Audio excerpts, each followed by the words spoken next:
Nature et bien-être, ce soir nous parlons de la désertification. Oui, les regards de la planète, sinon les pensées des habitants de la Terre seront directement orientées vers la future génération. Les futures générations, comment est-ce qu'ils vont pouvoir satisfaire à leurs besoins vu l'ampleur de la désertification. Mesdames et messieurs, on va vous présenter, proposer, pourquoi pas, quelques actions à mener pour donc assurer l'avenir. Pour cela, nous allons dans un instant nous retrouver, je dirais même derrière cet élément témoin et pour donc en parler. Regardez. 62% de nos terres sont abîmées au Bénin. Des chiffres rendus publics en juin 2017 par l'INSAE, Institut national de statistique et de l'analyse économique. La désertification touche presque toutes les régions du pays. Divers facteurs sont à la base, parmi eux les techniques et pratiques culturelles inappropriées. Il y a des cultures, on peut les faire avec des pesticides, mais il faut savoir les utiliser dans la mesure. La façon dont nous faisons l'agriculture, la façon dont nous traitons nos zones humides. Il y a dans certaines régions, on prélève des bois, de la végétation pour en faire des acadias. Donc cette façon de pratiquer que nous utilisons, c'est ça qui conduit souvent à la dégradation des terres. Toutes les zones sont frappées par la désertification. Ça peut être faible, ça peut être moyen. Il n'y a pas que les terres agricoles. Il y a aussi les ressources en eau. Même Cotonou, qui n'est pas terre agricole, est dégradé. De façon spécifique, les départements du Borgou, de la Liborie et de la Takora sont devenus les zones les plus dégradées du Bénin, selon les environnementalistes.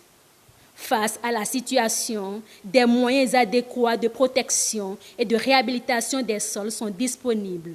Il y a la sensibilisation. Et par exemple, pour les mesures politiques, il y a les réglementations qui sont prises, les lois, les règlements, les décrets, et puis les politiques de tous les secteurs qui impactent les ressources naturelles.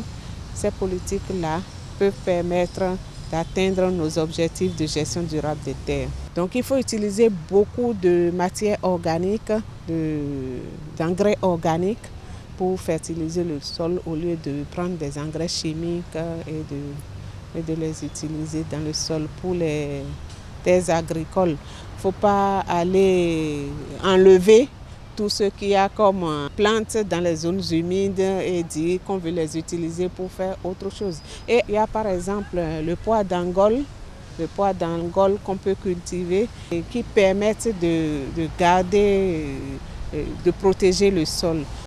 Pour une approche durable et un large impact des actions de protection des sols, la date du 17 juin est retenue pour célébrer chaque année la Journée mondiale de lutte contre la désertification. Pour l'édition 2019, la commune de Sinandé, dans le département du Borgou, bénéficie de la mise en terre des plants. Une action qui vise à encourager la lutte pour la gestion durable des terres dans cette localité du Bénin.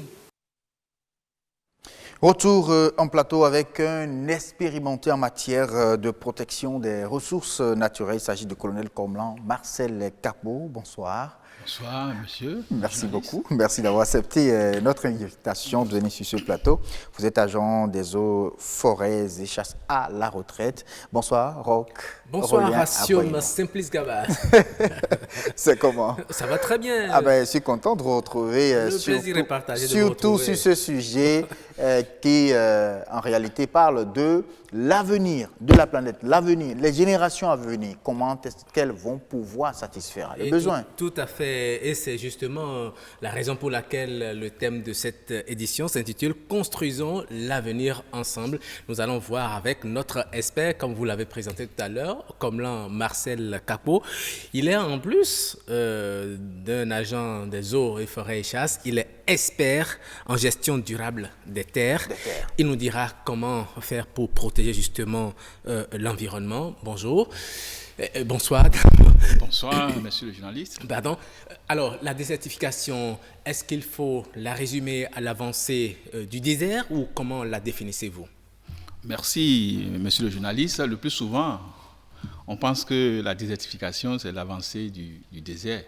Non, la désertification. Oui, d'habitude à penser, parce que la désertification est en sorte une dégradation des ressources édaphiques, c'est-à-dire le sol et les terres, dans les zones arides, semi-arides ou sub-humides, sèches. Et qu'est-ce que vous mettez concrètement dans la dégradation? Est-ce que c'est le fait de dessoucher les arbres ou bien, expliquez-nous. Il y a deux types de dégradation qui s'opèrent au niveau du sol. Oui. Il y a la dégradation physique et puis la dégradation chimique.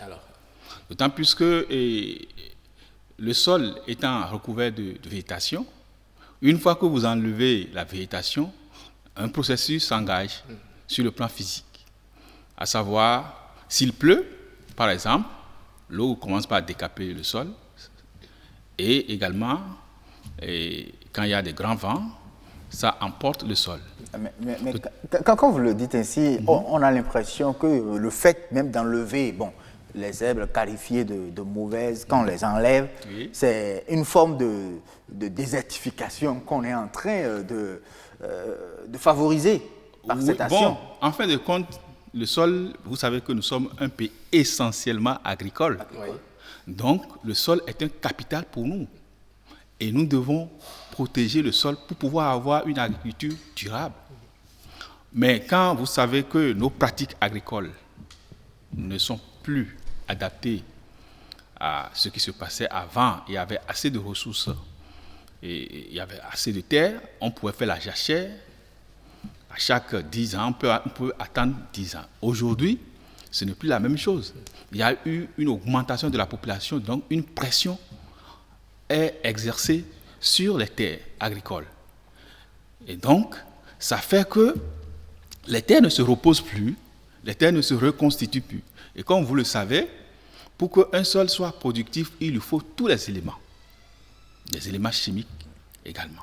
Donc, nous avons ces deux types de dégradation au niveau de notre pays. Et il s'est fait qu'il y a un travail qui a été fait au niveau du pays où on a caractérisé les zones où cette dégradation est très avancée. Alors, c'est au Bénin ici, au Bénin, quelles sont ces zones? C'est surtout les zones que nous appelons, sur le plan technique, les deux zones agroécologiques.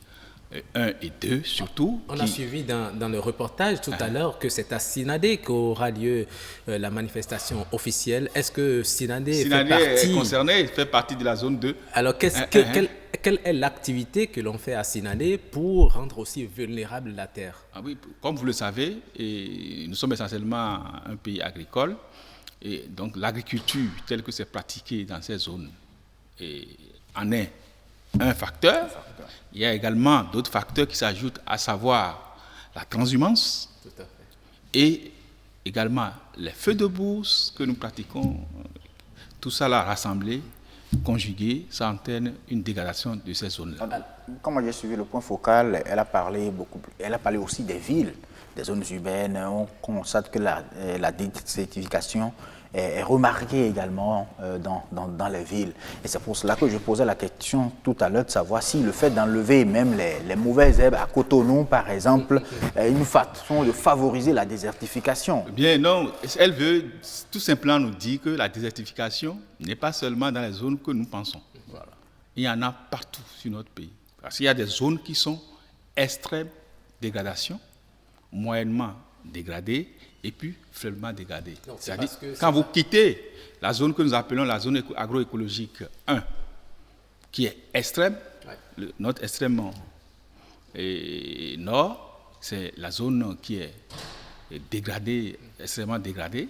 Et quand vous arrivez dans la zone 2, 1 et 2, il y a des zones qui sont moyennement dégradées. Vous arrivez entre la zone 3 et 4 et 5, là, c'est encore moyennement dégradé. Faiblement dégradé, vous arrivez au niveau du sud et vous voyez les zones comme Alada, les zones comme dans la zone de Porto Novo, Adjara et autres. Voilà. Aujourd'hui, s'il faut évaluer la surface ou bien la superficie dégradée, À combien d'hectares peut-on l'évaluer? La superficie dégradée entre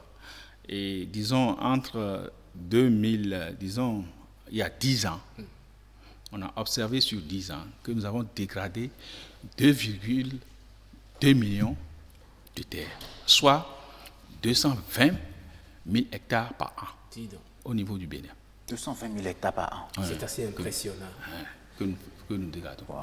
Et pourtant, le Bénin a ratifié la Convention des États des Nations Unies pour la lutte contre la désertification. Cela fait déjà 23 ans. Qu'est-ce qui a été concrètement fait pour que nous assistions encore à ce résultat aussi déplorable? Oui, heureusement, nous avons eu des actions des anciens dirigeants qui ont déjà alerté, comme je vous le disais la fois passée, que depuis les années 70, il y a eu une sécheresse énorme et qui a entraîné des décisions telles qu'on a institué la Journée nationale de l'arbre et la campagne de reboisement. Donc, malgré ces actions, le résultat n'est pas atteint, ce qui a amené à la conférence des chefs d'État de 1992 pour se réunir à Rio pour prendre les trois conventions, dont la convention également sur la désertification et la sécheresse. Il faut dire que le Bénin, en signant cette convention, a fait quand même a posé un certain nombre d'actes. Lesquels, par exemple? La première des choses que le Bénin a fait, il a élaboré ce que nous appelons le plan d'action national pour la lutte contre la désertification.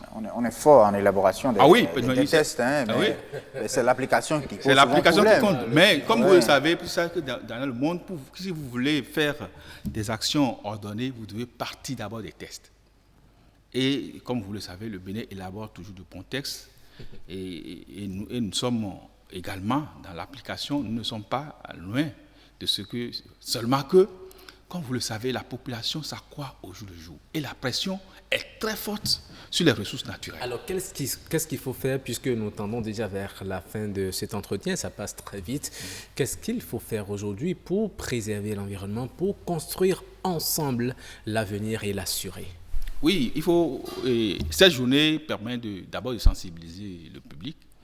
Et en même temps, nous avons des techniques qui ont été déjà élaborées et qui sont en train d'être mises en œuvre au niveau des populations à la base. Parce que c'est les acteurs à la base qu'il faut prendre en compte, renforcer leurs capacités. Il faut maintenant, aujourd'hui, que tout le monde se rende compte qu'il faut investir dans nos terres. Parce que c'est ça qui doit nourrir, et c'est ça qui doit nourrir la génération qui va venir. Investir dans la terre, ça veut dire beaucoup de choses. S'occuper de la terre. Ça peut aussi vouloir dire faire l'agriculture.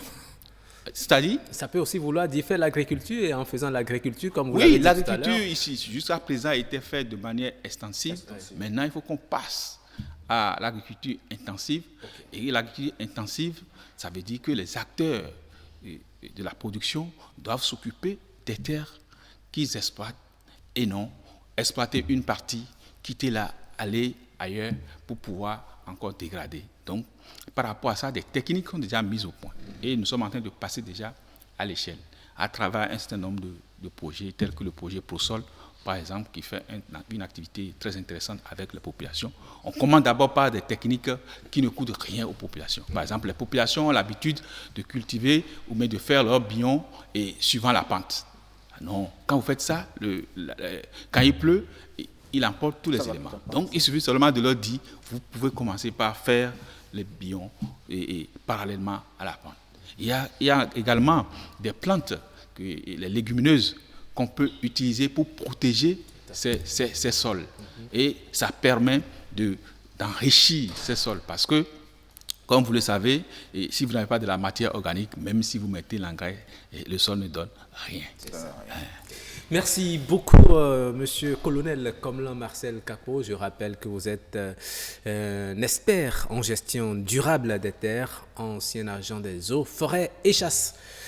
Merci également à vous, Asiom Simplice Gaba. Merci beaucoup à vous, Aurélien Roch Akouaino. Merci également à vous, Monsieur le Colonel. Merci, Monsieur le journaliste. À très, très bientôt.